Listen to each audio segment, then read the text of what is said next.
trickery, isn't it? So That's funny. I try and have a side screen going sometimes so that he can't trick me like that. But I think I'm, I think I'm having a little bit of difficulty with that this morning.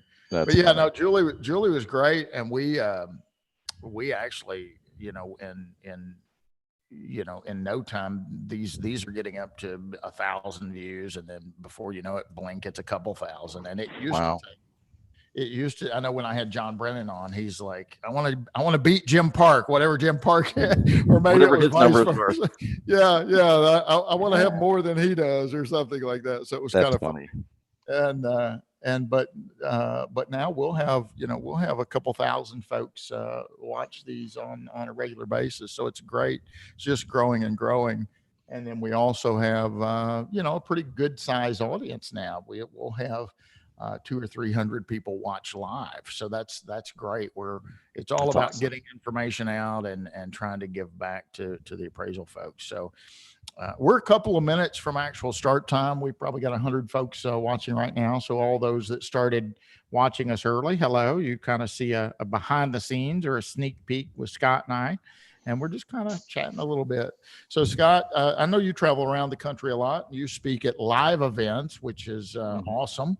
But a lot of those, as a consequence of our current environment, have kind of shut down. Right. So I know Valuation Expo got postponed. The AXE conference. In fact, we should just be finishing up the AXE conference Saturday. I In know. fact, I'm supposed to be on a cruise right now. Well, what the heck, Brian? That's right. I was going to leave Friday night or Saturday. I think they were doing a golf scramble Saturday, and I was going to fly to Nashville, and then we were going to fly to Miami, and our Right. ship was supposed to leave last night. So yeah, I should be drinking a nice fruity drink on the ocean right now, but stuff happens, I guess, right? I completely understand. I was tickled. I saw, or I agreed rather with Craig. You saw your interview with Craig Morley too. I thought it was great, Yeah. and I love Craig. And I don't know really what that's going to look like going forward. And I know AXE, it's not unique just our profession, but I think a variety of industries and professions are kind of grappling with what that's going to look like going forward. So Yeah, it is. I'm sorry, I got a phone going. no, you're fine. I'm going to get rid of that. I have we're all working remote, right? So I'm the only one in the office, and my regular phone was turned down, but I forgot I had a little cordless in here, and that's what was getting it. Yeah, so it is. I know AXE is trying to push theirs out till August, but I don't know, or where are we going to be in August? I mean, No, that's right. That's right. So we're just in uncharted territory here. So Scott, it just became 10 o'clock. So we're going to actually get started. And I'm thankful you're here. And I know I only have you for a allotted time because you're a very, very busy guy, but let's just get the ball rolling. So hello, everybody already watching and everybody joining in moment by moment. Good morning, appraisers. You're watching the Appraisal Report webinar brought to you by Appraiser eLearning. I'm Bryan Reynolds, your host, and very happy to be here. Happy for you to be here. We have our regular Appraisal Report webinars the fourth Thursday of every month at 10 o'clock Central Standard Time.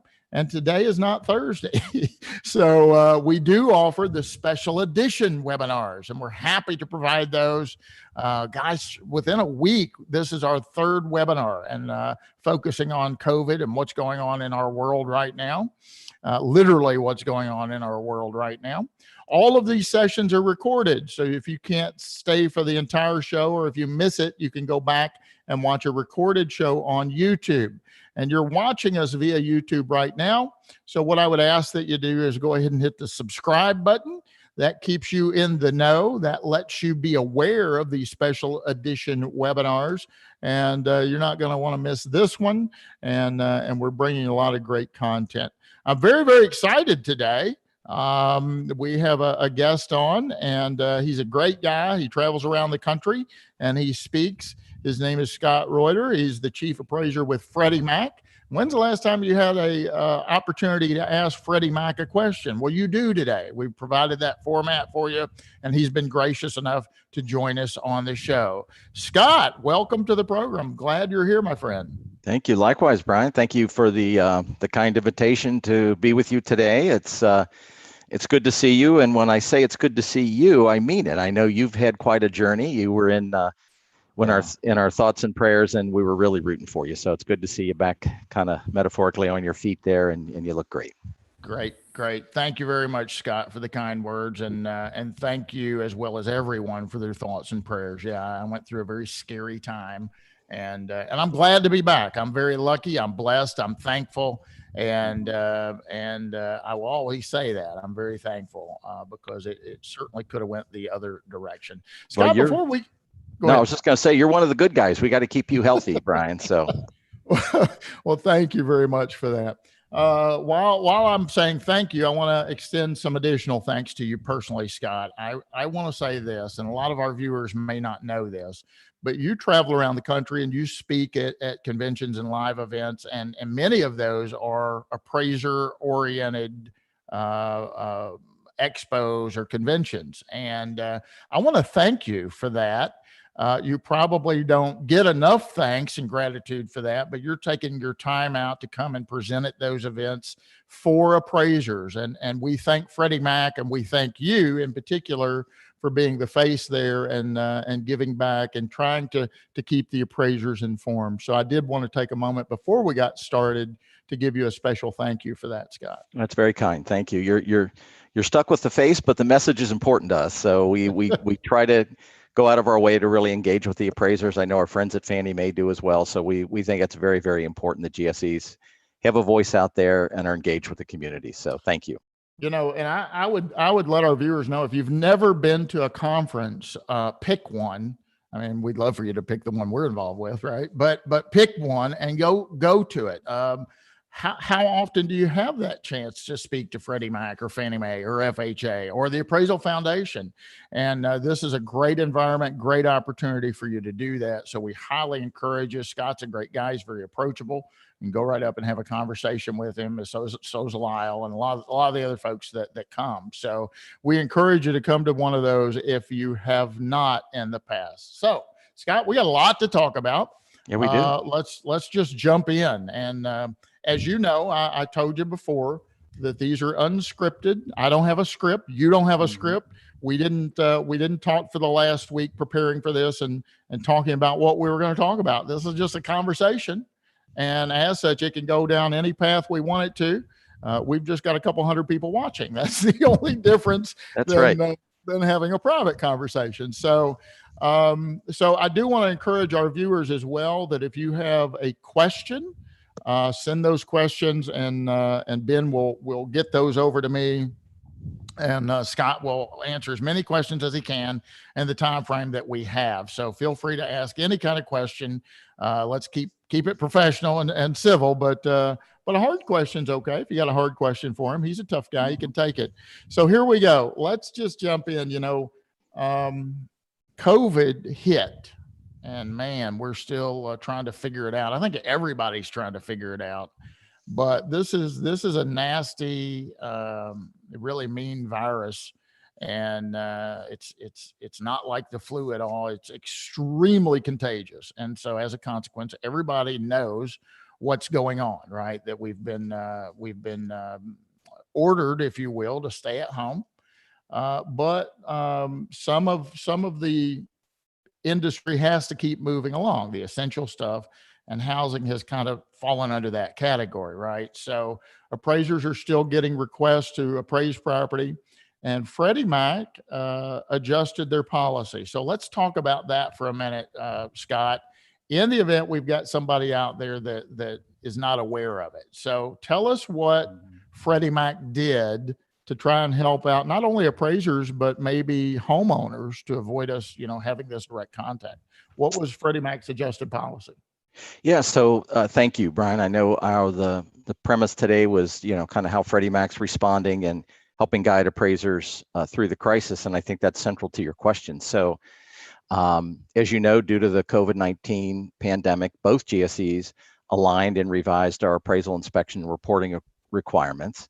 So Freddie Fannie worked together, and these are very consistent policies. And for the most part, the health, safety both the appraisers and really everyone in along the line of the whole mortgage fulfillment process was kept in mind. So the amended guidelines for the crisis were first announced March 23rd. Our bulletin, we had a 2020-5 bulletin, which was really the primary bulletin.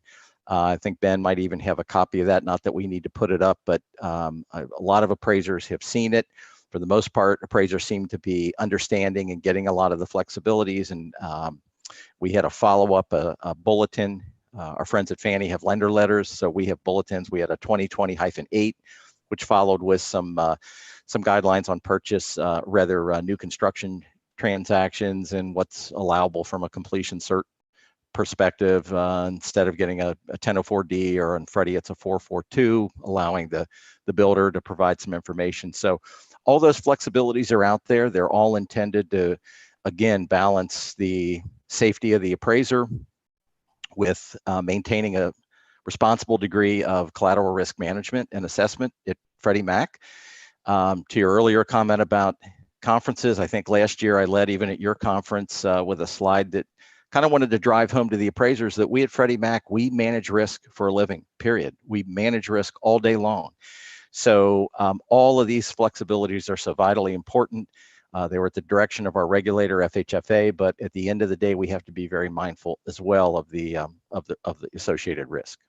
Yeah, yeah, and you know, let me just let our viewers know how we. I mean, I've seen you over the years and talked to you, and actually, we did a podcast, and unfortunately, we never got that off the ground, but we could never get Marcoms to open the daggone thing to review it. But this is better than a podcast because I got you for an hour, and that's right. Everybody can see you and put a name with a face. So this is even better. But and we just had a question, so we're going to talk a little bit about what you and I talked during that podcast. A little bit later on, we'll save some of those questions. Keep the questions coming. We'll get to as many of them as we can. But one of the things, Scott, the reason I reached out to you the other day was I got a call from Freddie Mac, and I won't say who it was. It wasn't you, but I got a call from Freddie Mac, and he said, "Bryan, I've got a great idea for you for a podcast." And I said, "Okay, lay it on me." And so we just had a conversation, and hopefully that podcast is actually coming out tomorrow. And it's just me. It's not Freddie Mac on the phone with me, but it's just me. But it resulted in a conversation I had with Freddie Mac. And at the end of the day, listen to the podcast, everybody. But at the end of the day, it's Freddie Mac wants to know what that property condition is. Freddie Mac wants us to be the eyes and ears. You don't, I mean, you want us to report what we really see or what we find out about that property, and not just call it a C4 because Freddie Mac won't buy a loan on a C5 or C6. If it's a C5 or C6, you guys want to know that, right? You don't want us to just, kind of close our eyes or squint in a room that has a big hole in the floor. You want to know about that hole in the floor, right? So that's how this kind of came together. Ben, if you can put up, or I can, the 2020-5 here, I've got it up on my screen right now. So if Ben's gonna, can you see this now? This is the, everybody, you can see this, Scott, your announcement here. Okay. So this is the announcement Scott was talking about, March 23rd, 2020. And this gives you a lot of good information about how they've adjusted their policy with appraisal flexibilities. They've got a little matrix here that kind of talks out what they will accept, what they won't accept. And then as we go down, I do want to just highlight this because I'm told, Scott, that appraisers are still missing this. They're not doing this. So in the map reference, all in lowercase, they wanted to say desktop, or if it's a drive-by, I believe you wanted to say drive-by, right? So, Ben, is this something that we can put on our, can you put this somewhere where appraisers can get it? Or certainly it's, I assume it's accessible on Freddie Mac's website, right? Yeah, this is Scott. It is. And so a couple things. So that is an area where there was some was and still lingering is a little bit of confusion. So to that highlighted section, we're repurposing the map reference field. So when you utilize a 100470 for a desktop, that word desktop goes in there, and then the appraiser needs to associate the modified certs with that report. For an exterior only drive-by, they're utilizing the 2055, not the 1004, but that still needs to be, the word exterior on that form needs to be in that reference field, so that we understand when we do QC and we consume that report, we understand that was done to the COVID pandemic flexibilities. So, but no, kudos to you, kudos to the AMCs, the software companies. They're all really kind of helping band together to disseminate the message and ensure that the appraisers get it. And I've talked to, we've talked across our team. We're all appraisers. So, this can't be, it's been a while since I've been in the field personally, and many appraisers on our staff, but can't be an easy time to be an appraiser. So I have a soft spot for the practicing appraiser in my heart. And I understand can't be an easy, you get an inbound order, and is it old old policy, new flexibilities? People do work across multiple platforms. They just don't do GSE work. They might do FHA, VA, USDA. There's other things. So anyway, it's trying to keep all that straight sometimes is challenging, I'm sure. Yeah, it can get confusing. And so let me just ask you a little bit about that. I had, as you mentioned earlier, I had Julie Jones on last week, and I had Craig Morley on last week as well. And, we are finding out that a lot of the lenders are still saying, no, we want a 1004. We want an interior. We want you to go in. What has been your thought on that? Or have you seen a shift with a lot of the lenders switching over and taking advantage of these amended policies, or is it a small percentage? Do you have any way to track that, or any idea? So the short answer is yes. We do track it. I'm not at liberty to share the percentage now. We're seeing an increasing trend in the use of the flexibility, so that's good, and it's important to us. And I would say, messaging is the key. So just to continue to message to the appraisers relative to what they're able to do when they need to do it. Max shared there was a part of that 2020-5 bulletin that had the permissible product type. You don't need to put it up again, but yeah, in that little box for purchase transactions, for instance, they're stack ranked, which I think a lot of the industry read as an implied waterfall, which is not. So that could also be impacting why they're first and foremost, maybe in some instances, ordering an interior product when really any product in that box is permitted. So we have to trust the appraiser there to also be smart and understand that if there's, their health and safety is the primary driver here, period.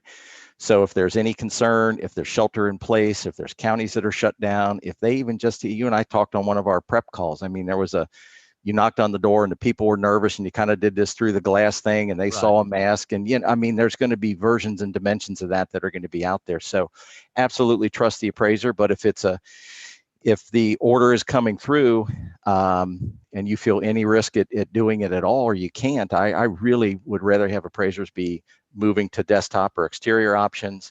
I heard Julie, and I love Julie for years. She's so good. But she gave a great answer. Their AMC is just putting that order on hold.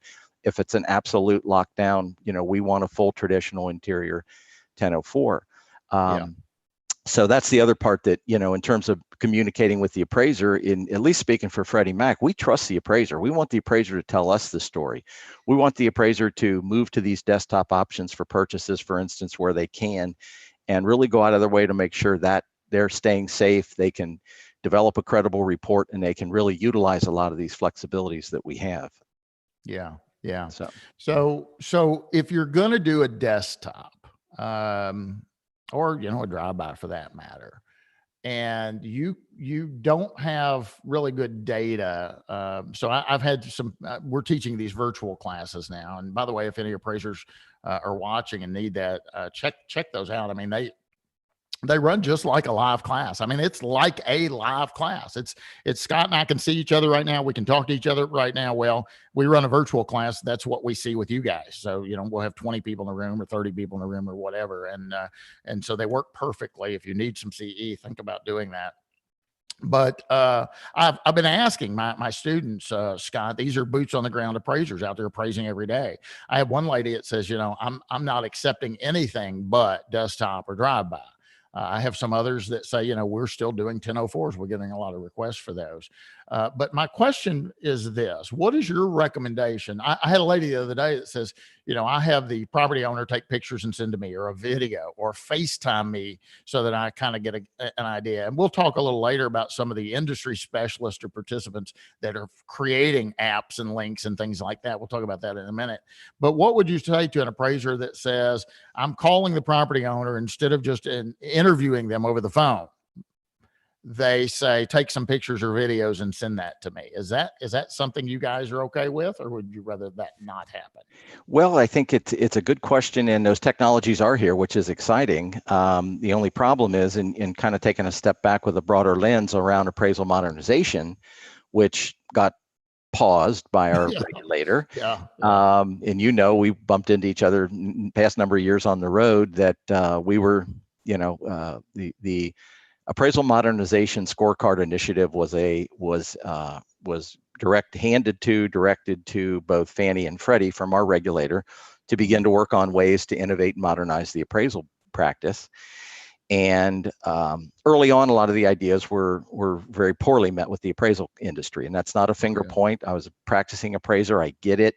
I think they were, pre-COVID and pre-pandemic, they were seen as threats to the profession, and you're trying to drive us out, and you're trying to bring in a labor class that's not qualified and what have you. So now we have the pandemic, which has been an inflection, terrible catalyst for really change.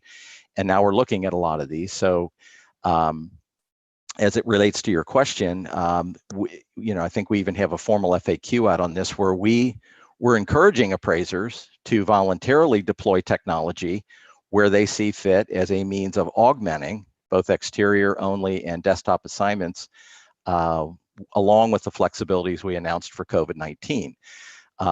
That's a long way to also say we relaxed Cert 10 in the COVID flexibilities, which prohibited the appraiser from consuming information from a homeowner or interested party. So we understand that now, to your question, maybe a Skype, FaceTime, maybe some technology they want to deploy to get more information. What they cannot do, and where I'm seeing a little bit of chatter and a little bit of confusion, is around being able to utilize that virtual inspection as the same as a traditional inspection on a 100470 interior, which it is not. So you're prohibited from doing that. I actually think trying to remember, I think even John Brennan or the foundation was trying to clarify this in a recent Q&A, which I loved, around the use of technology. And if appraiser makes a virtual inspection, does it kind of counter qualify as an interior? And the short answer is no. The cert as it's written now would take a lot more structural change, requires a personal inspection of the interior by the appraiser. That's what they're certifying to. So it's going to be short of that. And you run into some USPAP concerns with the scope of work rule and the ethics rule and some other things. So. Right.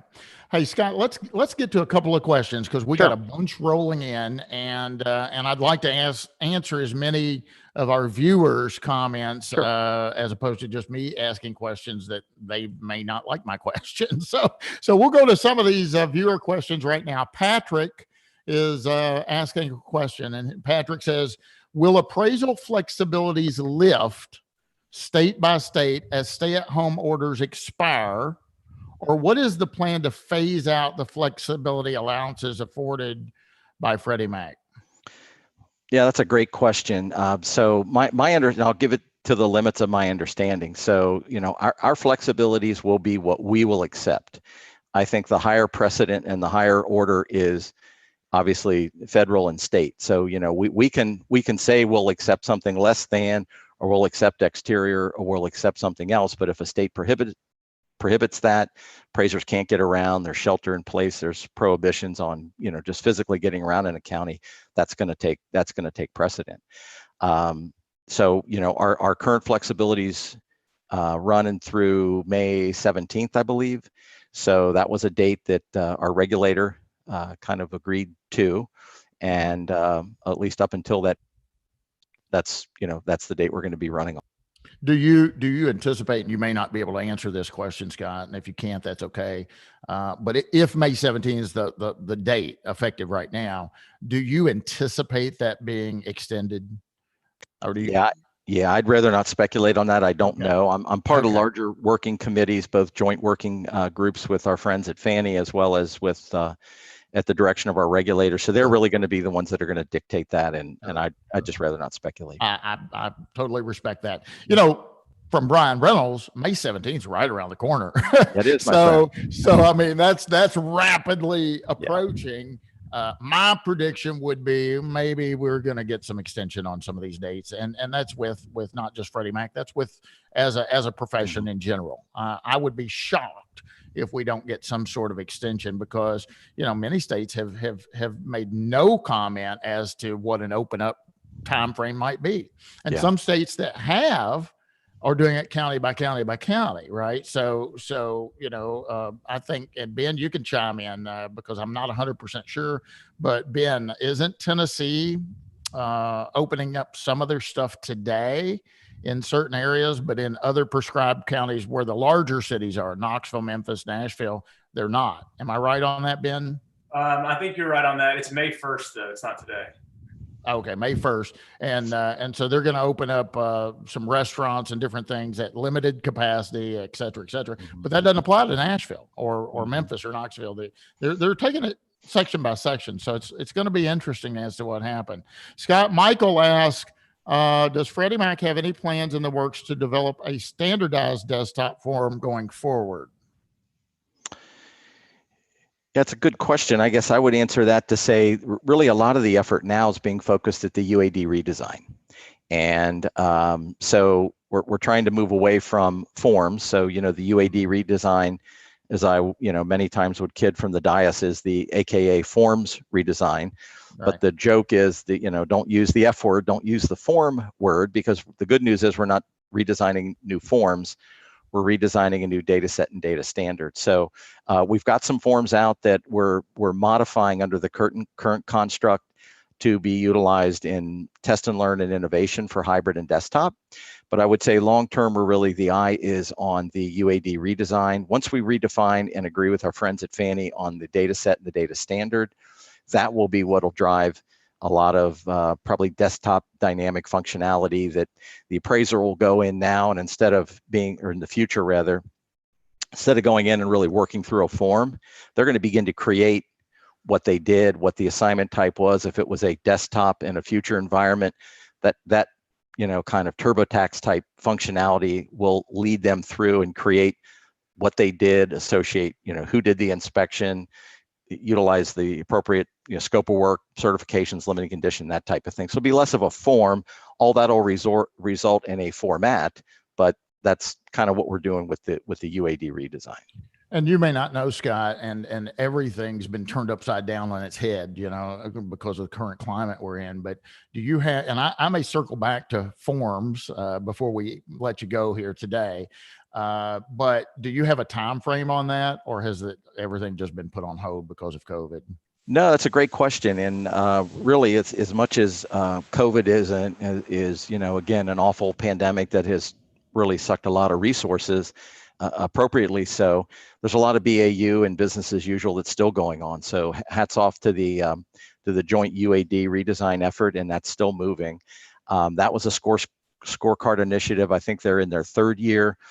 And I think as it was originally designed and stood up, it was about a 3-year initiative, and about a 3-year initiative. So, they're continuing to accumulate data on appraisal reports submitted to kind of inform the process, and it may go at least another year, ballpark. Okay. I don't know, but there's a lot of effort. There's a lot of industry engagement with some of the ideas. They're getting a tremendous amount of industry feedback. So so not a hard date just yet. Yeah, I know when that first came out, I went to Vegas, and believe it or not, I'm like, I probably need to wear a jacket on the plane because I'm going to try and make this meet. And I'm like, no, I'm going to be comfortable. I'll put a polo on, and I think I had shorts on and running shoes. And the pilot comes out and he said, "Ladies and gentlemen, The plane is safe. That's the most important thing. The plane's safe. We're about to take off. You'll arrive in Las Vegas at your regular scheduled time, but your luggage, first time in the history of me flying at Southwest, your luggage was going through the Nashville airport and some pipe busted. And we don't know what's on your luggage, whether it be, fuel. Oh my. So they brought in the environmentalist team, and now I'm in Vegas. I'm like, oh God, I want to go to that Fannie Freddie roundtable discussion. I'm going to be the only guy walking in shorts. And I was. Julie was up there talking, and I had to walk right through it. But hey, they appraisers, they want your opinion. They want your involvement. This is a great time for you to write a letter to Fannie Mae, Freddie Mac, and say, hey, do this or don't do this. Let me ask some more questions real quickly, and we may circle back to that. Robert is asking a question. If you're doing a desktop, can we still drive by the subject and comps if we're allowed to within our state? Get out of the house. Yeah, absolutely. Great question. Yeah, so consistent with even a lot of our forms and scope of work today, it's a minimum scope of work. So appraisers are encouraged, and that's a great example. You're doing a desktop, but it's in my neighborhood. I can drive by the thing. I'd feel a little bit better if I drove by. You absolutely can enhance that. The footnote to the question he didn't ask, but is if you're doing a desktop assignment and you want to enhance it with some neighborhood field work, that still is a desktop assignment. There was some confusion that, okay, now I've done an exterior, is it convert to an exterior? No. Under that scenario, you're enhancing a scope of work, but it's a great question. Yeah. So what I'm hearing is you can always exceed the minimum. You got to do the minimum, correct. But if you choose to exceed the minimum, that's okay. There's nothing prohibiting you from doing that. Absolutely. Miss Ann O'Rourke. Hi, Ann. Glad you're watching the program. She asked a question. Will any of your loans affected by the proposed regulations delaying the appraisal for 3 months after the loan is closed? Why was this regulation done? It seems strange and a little unusual. Yeah, my understanding is that's the IHE flexibility, and that's not in scope for us. I don't know that applies to the GSEs, but I'll take that away. Jacqueline is asking, what inspection modifications is Freddie Mac seeing in the market, and are there any that are better than others? Inspection apps? No, this is just inspection modifications. So I guess that question, I'm going to try and read into it a little bit. Do you think that a desktop is better than a drive-by, or a drive-by is better than a desktop, or and my thought is that it's all a matter of risk, right? I mean, I think we would all agree that us going in the property or someone going in and collecting data is better than a drive-by. Mm-hmm. And I would think that a drive-by is probably better than a desktop. But if the guy has a $150,000 house and he's borrowing $25,000, do you even need an appraisal, for crying out loud? Mm-hmm. I am an appraiser. I want them to go. But Adrian, go ahead. No. I was just agreeing with you. Yeah. Adrian asked this question, and hi, Adrian. He was in my class just the other day. Adrian says, why not ease up on some of the scope of work restrictions with using trainees? Many lenders will not allow a trainee to sign a report or do the inspection by themselves. I would much rather use data collected by a trainee that I know, trust, and have trained, instead of information performed to me by a third party that I don't even know who they are. Great question. Yeah, it is a great question. It kind of dusts off some of our modernization stuff from last year, where we were very engaged in this topic, and at least the GSEs, and speaking only for Freddie Mac, we wholeheartedly encourage the use of trainees just in traditional report development. One of the things we were looking at, it was very close to our heart, was trying to keep trainees in the process by looking at ways that they could also be a part of innovation and modernization by being one of those third parties, or one of those parties that was considered in collecting the property data information. So I think it would be great. Again, unfortunately, just the reality is we got paused. We didn't get deep enough into really looking at a lot of these other innovations, test and learns, and technologies. But that's one that was very, very top of list for us, was a way, because you have a multiple impact there, right? Not only to the questioner, you've got somebody you have some confidence in. Two, Yeah. you're providing a path into the industry. You know, one of the other slides I pretty much wore out over the past couple of years was the diminishing numbers of appraisers along with the age of appraisers. And so it's a real thing. And that would also be another great avenue to really promote the industry. Yeah, this is something that I've been kind of preaching for a long time, and I want to tell Adrian that Freddie Mac and Fannie Mae, for that matter, will allow you to use a trainee. So Freddie Mac and Fannie Mae is not the roadblock here. They will allow a trainee or maybe even an unlicensed individual to do a significant portion of the appraisal or the entire appraisal, as long as it's applicable under state law, and the appraiser, the certified appraiser, signs on the right or assumes responsibility for that, right? So if you've got somebody that you've trained, and states have different requirements, like in Kentucky where I'm located, I have to go physically out on the first 50 assignments with my trainee, minimum, right? I can go with him on 150 if I want to. Tennessee is the first 500 hours. So keep in mind that once you've satisfied that state requirement, there's nothing in USPAP that prohibits you from sending that trainee out and doing the inspection. You would just disclose, I didn't do the inspection. Freddie Mac and Fannie Mae will buy the loans. Okay. Now FHA says no, the appraiser's got to do it. Certified appraiser does it.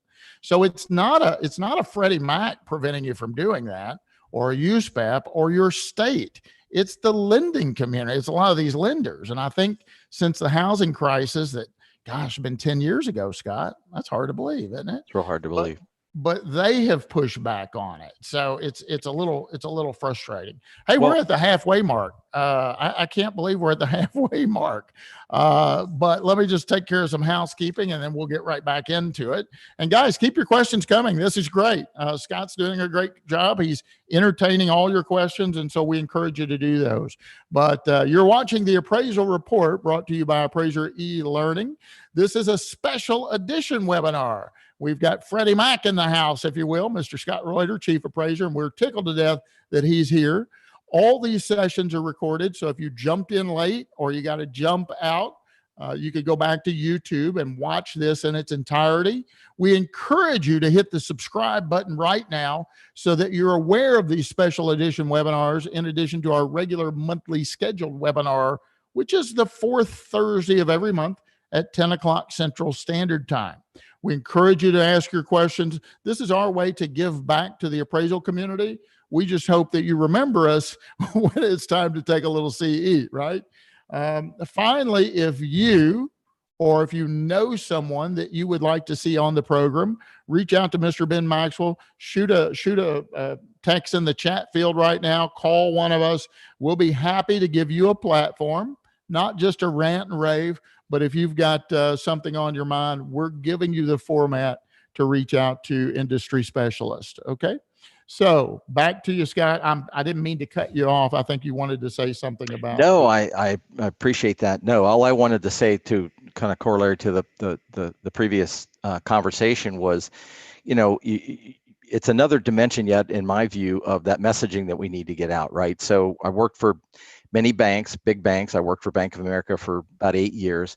You know, it's not uncommon for banks to have overlays on top of the GSE requirements. So we would have whiteboard sessions around modernization. And the first year of the whole scorecard initiative was industry engagement. And we'd engage with folks and say, you know, we've got to be able to build some efficiencies here. The GSE requirement is here. And then a lot of times the eyes would roll and say, yeah, you're here, but fill in the name of the bank is on top of you with prohibiting trainees, requiring additional photos. These letters of engagement have gotten ridiculous, you know, and so it was very eye-opening. But when it came to trainees, it drove it home to us, and it was part of the good, really meaningful feedback loop into the GSEs that was good information. So the messaging, I guess the takeaway is, it's not just driving this message at appraisers like you have to do this and you have to do that. We're also working hard to message to our lender clients, to the banks, and to the folks that are on the other side of the table too, to see if there's a kind of a common equilibrium that we can get to relative to a view of risk that we could align to, and then we can quit torturing appraisers and maybe make a path for trainees a lot cleaner. Yeah. I'd like to remind appraisers, and so I'm coming back to the form for a minute. Okay, Scott, and we'll talk just a couple of minutes on that. But you know, I've been saying, and you've probably seen me, thought probably I was a heckler the first time you saw me, but it may have been you up on the stage. I don't know. But I asked a question and I said, how many loans has Freddie Mac or Fannie Mae denied based upon what the bathroom wainscot is, right? So I've been using that line for about 10 years, right? So could we just take that little field off of the form? Now, I want to remind appraisers that forms do not comply with USPAP. All right. Somebody texted me last night, and it was a group thing about doing something on a 1004 form. And I want to remind everyone watching that forms do not comply with USPAP. Appraisers do, or they don't, but they're supposed to, right? So you can write your appraisal report on a curtain if you want to, and you can comply with uniform standards. Standard Rule 2 starts out by saying, Standard 2 does not dictate the form, format, or style of real property appraisal reports. Okay, that's how it starts out. So I want to remind appraisers, and just use a little common sense here a minute and think about it. A form that is 15 years old. That's hard to believe it's that old, Scott. I remember when that sucker came out and everybody went crazy.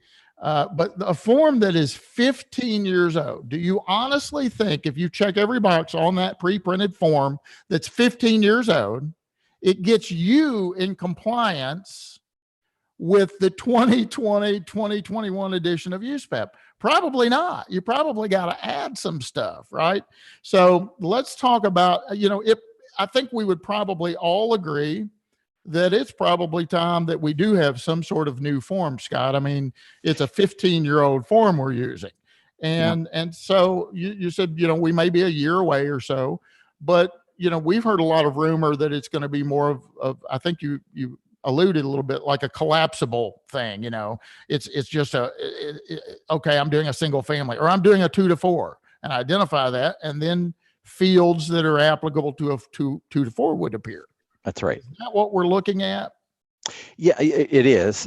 Is this conceptualized now? Now, again, this is all still in flight, but I mean, it could be a beautiful world for the appraiser, right? I mean, because what happens, the big roadblock to innovation now with the current forms is you've got a scope, a certification, unlimited conditions that are locked, and they don't allow a lot of flexibility. In a future world where you're not hindered by the form, you're able to, again, associate the appropriate limited condition, certification, scope of work. I utilized some property data elements that you collected, and I utilized Ben for something else. And as you're building this report, it's credible, it's not misleading, it hopefully fits the client needs, and you're able to come out the other end clean as a whistle. So I think that's again, and the form, you know, it's just, what am I trying to say? The forms led to a lot of bad habits from appraisers. Many appraisers, not all appraisers, have just kind of become trained as form fillers. When you do an assignment, you bring up the form. When you charge a fee, you quote it by the form. You know, so it's really the wrong way to kind of go about it. That same form, the same, you know, you could do a 100470 on a very straightforward 1,000-1,200 square foot box somewhere in a very simple neighborhood, or you could do a mansion out in Montauk on East Hampton, New York. Now, the one in the mansion's going to be a thick report with a lot of addendum, but you can basically put that information there. The handcuff has been the appraisers that are just filling out the form and literally going field by field. And again, to your point, it's 15 years old. It evolved even when it came out and was updated in 2005. And there's just it's ready. It's ready. You know, we met with our home builders not long ago, and they get irritated, you know, very warranted that you know, energy efficient items, for instance, something in new custom homes, they go to a lot of trouble and a lot of cost in putting these elements in. And if I'm not mistaken, the 100470's got one line, you know, or energy efficient items present, yes or no. So as an appraiser, the easy out box is yes, and then you move on, and they claim they don't get credit for any of this, and it's an environment that's kind of just manifests that. Yeah. And you say we're probably still maybe a year away from seeing anything come out. I think so. My friend Danny Wiley's very close to that initiative, and we have a team dedicated to it. We have a large team at Freddie Mac that collaborates with a large team at Fannie Mae. There's a MISMO team. There's a whole tech dimension. There's project managers on both sides. So this thing is quite a locomotive, and they're getting a lot of good work done. And I know they're engaging with the industry as appropriate to get and gather feedback, so that when this hits the finish line, there'll be a lot of things the industry will recognize, and there'll be a lot of things we'll have to kind of communicate out. But I'm very bullish on it, and I think it's going to be a great thing. So. Great. Well, it's going to be interesting. And, you know, we unfortunately, human beings and really appraisers resist change. You know, we get set in our ways, we get comfortable, we get lazy, and don't be changing stuff on me. But, you know, it's probably time for this, isn't it? I mean, it's probably time. Scott, I've got some more questions coming in, and I want to remind our viewers that, hey, when's the last time you got to ask Freddie Mac a question? So we've only got about 16 minutes left in the show. If you have a question, here's the opportunity. You know, we're giving you the opportunity to ask Freddie Mac directly some questions. So Scott just said no hard question. I'm kidding. Bring the hard questions on. So here's a couple of questions. Pamela. Hi, Pam. Glad you're here. I know who you are. Pam is asking a question. It's my understanding that all cash out refinances are still requiring interior inspections. Is that accurate? My understanding is yes. Ben had up before the graph, and you may be able to, and you're welcome to make that available to your members or your listeners, or go to the 2020-5 bulletin and inset in the grid. The flexibilities and the focus of the flexibilities was primarily on the purchase side. So currently for cash out refinance, I'm going to move so I can see page 2. Yeah. Go down just a little more, and there it is. Yep. So at the bottom there, cash out refinance as permitted in guide, mortgage being refinanced on interior and exterior inspection appraisal. So, you know, and we're continuing to work on this. We have daily meetings with Fannie, and the layer of folks above me have daily meetings with FHFA. And I know we're endlessly looking at ways that we can, you know, continue to responsibly bring these flexibilities to market. So long answer to your question, but yes, under the current construct, it's still an interior appraisal. Yeah, you know, I mean, they're getting money back, right? They're getting money back. So that could be construed as a little bit higher risk, again, depending on what the level of risk is. And guys, you got to put that in your own perspective of, you know, what if I was giving my money out to someone to do something? Wouldn't I want to know a little bit more about what the collateral securing that debt is? And I know for me, I would, right? If I'm refinancing their existing, maybe I'm going to be okay with an alternative product, but I want a good picture painted. And I'm going to be frustrated if I send a service person or a professional out and they don't paint the accurate picture, if they mislead me or fib, whether intentionally or unintentionally. So let's do our job. Let's report what we see out there or what we find out about the property. Here's a question from Robert, Scott. Robert is asking you, the borrower's credit score, I assume he means, the borrower's credit was raised to 640 threshold. It kind of killed the FHA business. Will that be relaxed again? Yeah, that may be one I'd have to take away. I'm not on the credit policy side, so I really would, you know, it's just outside evaluation and collateral enough. I don't know, but I'm happy to chase that down. Yeah. And Robert, I know a little bit about that just because I happen to be a real estate agent as well. And I've got a young lady that was right at that threshold. You know, she met the 620 that we used to have, but she was right under that 640. And fortunately they rescored her and she surpassed that 640 and I just sold her house. But I'm very sensitive to what you're saying, Robert, because that is true. There's a lot of folks that just a few points can make or break whether or not they're able to proceed. Ian asked a question and he says, can you discuss customary and reasonable fees for modified products? I have one client that pays me the same for a drive-by as a 1004 and one that discounts the fee by, I'm not even going to say that amount, X amount of dollars. So I'm not touching that, Scott. I don't know that you are either, but there you go. Yeah, I'm going to borrow your 10-foot pole and not touch that either. Not out of disrespect. I just don't, we don't, that's a conversation I don't think we can appropriately have. I understand where it comes from, But yeah, I just may respectfully not answer that. Yeah, yeah. The problem with that is you got to be really careful talking about fees. What your fee is, Ian, may be completely different than my fee, and that's just a fine line that I'm not comfortable getting into. Yeah, the only thing I would add, and there's been some great tips out there. Danny came up with a great one. Just recognizing that appraisers themselves, pardon me, it may be a while since you've done a lot of desktop work or exterior work. And I think by extension, it's been a while since you've interacted with your AMCs or lenders in that regard. And there may be a perception from the outside of the industry looking in that there's less work involved in that assignment. And really, if you do a desktop, if you develop a desktop appraisal appropriately, you're doing some diligence, you're doing some verification, you're doing some digging, you're really spending the time. So I think, it's kind of a left-handed way to address the question, but I think they need to understand the amount of work that goes into this. So it's not just, oh, you get to sit at the street and make a million assumptions and move on. No, it's a tricky little assignment. Yeah, and there are times, and certainly we can't make a generalized statement and throw everything in the same category or bag here, but there are times, Scott, where I would argue that a desktop might be more challenging than if I did an interior, because if I go into an interior, I see what's there. It's my eyes. I see what's there. I see whether or not we have a functional issue, right? You got to go through one bedroom to get to the bedroom, to get to the only bathroom in the entire house. Ooh, maybe I got a functional utility issue here, right? Attributable to a bad floor plan. If I'm doing a desktop, I don't see that.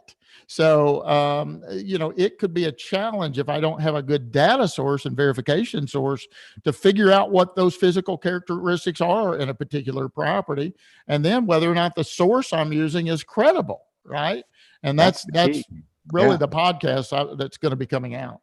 It's the key. Yeah. And I mean, it's part of our broader message around, really putting a lot of this in the hands of the appraiser. We trust the appraiser. We want to use the appraiser. Any technology we look at is in terms of getting it in the hands of the appraiser, not to push the appraiser out. And in that same regard, we need to trust the appraiser if they need to make the determination if they have adequate information to appraise the property. Now, I get it. It's kind of a blurry line, and it's kind of nuanced sometimes when they're utilizing public record, MLS. Some of these county records vary from county to county. Some are pretty robust. And if you're in Hamilton County, Ohio, Davidson County, Tennessee, or in Queen Anne County, Maryland, where I sit, your market. And if you're highly confident, a lot of public records have condition ratings. You use them all day long. They're updated pretty currently. Some have considerable lag. So, I get it. And so it's not going to be real black and white for the appraiser. We're going to need to trust them to say, I've got adequate information to complete this desktop. Or honestly, at a certain point, they need to also say they cannot. If they truly don't, to your question, I really don't know what the floor plan is. I'm not comfortable in the condition. I don't have a reliable source where I'm consuming that information. Then it's not the answer I know a lot of our lenders or AMCs may want to hear, but that's just an assignment you can't do right now. Yeah. A couple more, Scott, and I know we're going to have to wrap things up. Guys, we're almost to the end of the show. So if you got one final question, get it in quick. Laura says, I agree with flexibility since each area of the country is different.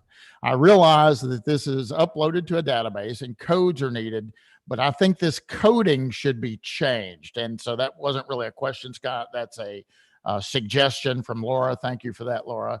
I guess she's talking about the C and Qs. I suppose that's what she's talking about. Joseph says, hello, Bryan and Scott. With the COVID scope of work exceptions regarding exterior and desktop, what is the likelihood that a subsequent interior inspection could be requested post-closing? So I guess he's asking you do a desktop. What's the likelihood that they're going to come back and want you to go back into it before it closes? Yeah, I don't know. I mean, that's not footnoted anywhere in our bulletin. So that was, the desktop appraisal is intended to stand on its own as an allowable product type. So I don't know. Here's a question from Appraisal Services regarding the desktop option. Only if the lender orders the appraisals as desktop can the appraiser submit the desktop. That's a question mark. So I guess the bigger or the extended question is somebody orders a 1004 form and I call the property owner and they say, hey, let you know my daughter's got COVID. And I'm like, oh, yikes, I'm not going into that property. Can I take it upon myself to just go ahead and convert that to a desktop, or do I need to communicate with the lender requesting that? Well, this is what I learned by dialing into your webinar with Julie. I heard from the voice of of a good AMC. You know, she said, you know, their policy is no. You know, so you're not permitted to, I don't think, change that product type. I also understand it may not be a GSE thing. That may be a VA. So I just, you know, for us, that's the limit of what I know. Yeah. Sergio. Sergio. I think she may be getting that. I think VA's reserving the right to follow up with an interior inspection, and that may be confusing it a bit. Yeah. Yeah. I'm gonna do two more, guys, and I'm sorry because now I just got a question this long, and it would take the rest of the show to read it. But I got two more quick ones for you, Scott. And we've got to cut it off, guys. And I apologize, but we're just running out of time. So Sergio asked a question. My question is, what is Freddie Mac going to change if they don't find a cure or a vaccine? Well, there's a lot in that. Yeah, who knows? You know, I think I don't know, right? So I think, you know, this joint committee, which was again for the Freddie Mac side. I mean, I play such a minor bit role on this. You know, we've got Danny Wiley, our senior director of valuation. We've got, you know, a lot of folks that are involved, and so I don't know, and we're trying to take this one bite at a time. So there was a lot of effort that first week. I think it was a week or so after you got sick, Bryan, and it was in 5 days we were able to turn around and come out with that policy. It was announced on the 23rd, and it was quite an effort, and that felt like just, you know, it was an incremental step. So it's a great question, and I don't know. I'm reading everything I can get my hands on now, what the world might look like, not only late summer, fall of this year, but going forward. And we even talked before this call, Bryan, about what, you know, what does the world look like relative to just conferences, social gatherings, and a variety, and training, and, you know, a lot of things that we took for granted first, you know, up till the 1st of March of this year. So yeah, absolutely. So Anne asked a question, and this kind of opens the door, and I'm keeping my eye on the clock, Scott, because I know you have other commitments as well. Anne asked a question: do you think the new virtual inspection tools will help shifting from inspections to drive-by and exteriors? And that's a great question. And I want to remind everybody, go back and watch our December webinar. I had Julie Jones on and George Dale from California, and we were predicting what the future of appraising looks like. And I said, you know, I think in the near future, maybe 5 years, but a homeowner is going to collect data and take pictures or video, send it to the client or the appraiser, and we're going to base our opinion in part on that. Everybody's like, you're dumb or you're silly. And look what's happening now. Of course, I didn't know it was going to be, you know, COVID to create that. But what are your thoughts on that, Scott? You know, we see a lot of these folks. Jeff Bradford's created one. Julie Jones mentioned hers the other day, where they geocode it, which is helpful. So that, you know, my fear is if a property owner says, well, I'll send you pictures. We just updated our kitchen and bathrooms, and they're lying to me. They're going next door and taking pictures of their neighbor's kitchen and bath and sending it to me. And now I'm going to rely on that. Right. So the geocoding is huge, because we know if we've got somebody trying to fib to us a little bit. But what are your thoughts on all these apps and links that have come out? Yeah, just for me personally, I love the way technology is advancing into that space. I get very excited about it and where it could take us. That said, I'm like, you know, many others, maybe I'm just on the first couple steps on this path and really learning about this technology.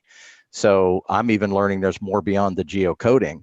You know, so there's ways to actually plot photos, tell whether they were legitimate, you know, all the various controls that need to be in place. So we're looking at these, we're looking at all the technologies that are out there, including Jeff's and others, find out where the strengths and weaknesses are, and begin to develop an opinion on that. And maybe, pure speculation, you know, maybe there'll be things we'll learn that we can pull into the profession permanently going forward. But again, I think they, you know, whether they're mainstream or exist on the margin going forward, I think they may play a part.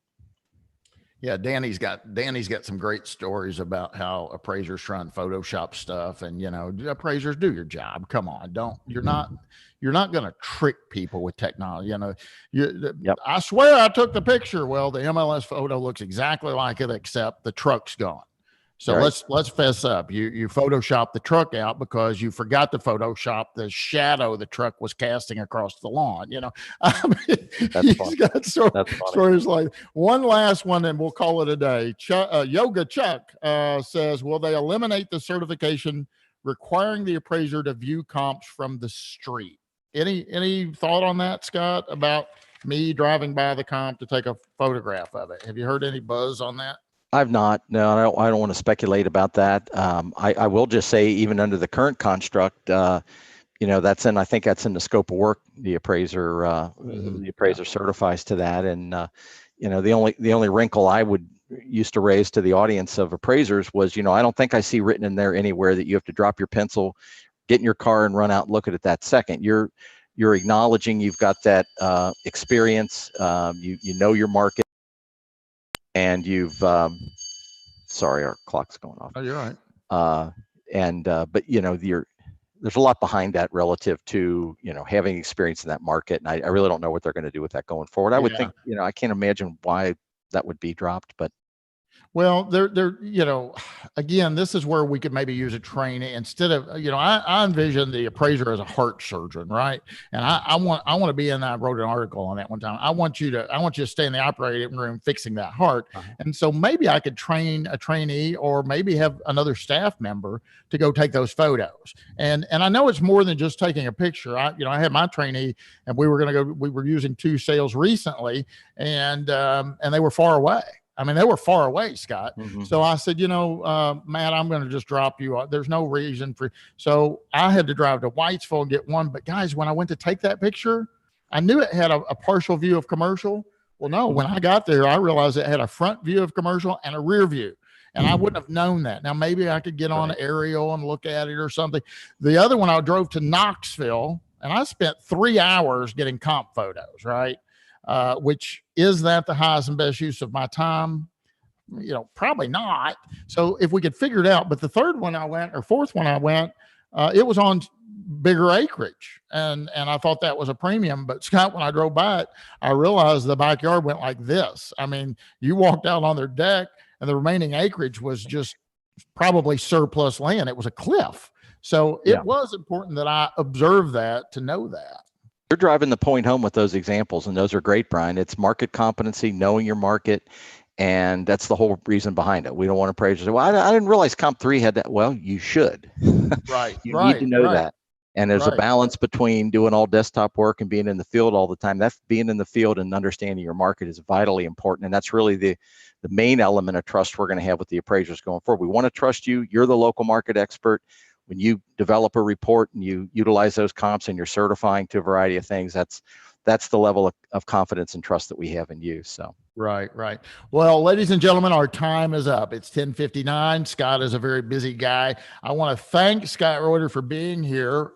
Thank you, Scott. I know you're a busy guy, and we put you in a hot seat, if you will. I call it. It's not really hot, but I also want to thank Freddie Mac.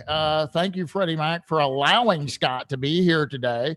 In addition, I'd like to thank Freddie Mac for jumping into action quickly. I mean, it really is amazing that everybody had a pretty quick response to this. I remember Danny tried to call me and I didn't answer, and then he texted me, and I'm like, Danny, I'm sick in bed right now, so I didn't know I had COVID at the time, but you guys really jumped into action really, really quick on this to help the appraisal community as well as users of appraisal services and the communities at large, that we try and minimize the risk out there. So thank you for that. And Scott, thank you very much for being here. No, you're welcome. So real quick, Danny Wiley is our Senior Director of Evaluation. We have Tanya Dalia, who's our VP of Collateral Risk, and a bunch of folks underneath them. And it's great. And what a delight to have intelligent, inspired, and thoughtful senior leadership who were working hard to drive the message out. And every single day, it's takes a village. So I'm just part of a bigger, greater team at Freddie Mac. So just a quick shout out to them. So very good, very good. Scott, if somebody wanted to reach out to you, is there a way? Do you have an email address, or is there a way that they could reach out to you and absolutely and communicate with you? Yeah. So it's Scott_Reuter, REUTER @FreddieMac.com. So I'm happy happy to field those. Sometimes it may take me a day to kind of circle up and catch up with my emails, but I'm happy to respond. Very, very good. Well, Scott, once again, thanks for being here. Ladies and gentlemen, you've been watching the Appraisal Report webinar brought to you by Appraiser eLearning. Thank you very much for being here on behalf of Scott Reuter, Chief Appraiser with Freddie Mac. Ben Maxwell kind of steering the ship today. I'm Bryan Reynolds, your host. Thank you again for being here. And guys, be safe out there. I echo that. Thanks, Bryan.